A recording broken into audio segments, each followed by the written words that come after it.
नमस्कार शेतकरी मित्रांनो, पाहूया हवामान अंदाज।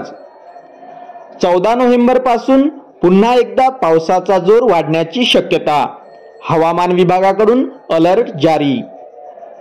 हवामान विभागाच्या अंदाजानुसार 14 नोव्हेंबर पासून सांगली, कोल्हापूर, सातारा, सोलापूर आणि सिंधुदुर्ग या जिल्ह्यांमध्ये वादळी पावसाचा जोर वाढण्याची शक्यता आहे। या भागात मेघगर्जनेसह जोरदार पाऊस होण्याची शक्यता हवामान विभागाकडून वर्तवण्यात येत आहे। तसेच याचा परिणाम आसपासच्या जिल्ह्यांनाही होणार आहे। तसेच तापमानाचा अंदाज पाहता 12 नोव्हेंबर ते 13 नोव्हेंबर दरम्यान नाशिक, अहिल्यानगर, छत्रपती संभाजीनगर आणि जळगाव येथे तापमान 13 अंश सेल्सिअस पर्यंत राहू शकते। तसेच मराठवाड्यातील अनेक भागात तापमान 16 अंश सेल्सिअस पर्यंत, तर विदर्भात 16 अंश सेल्सिअस ते 18 अंश सेल्सिअस पर्यंत राहण्याची शक्यता आहे।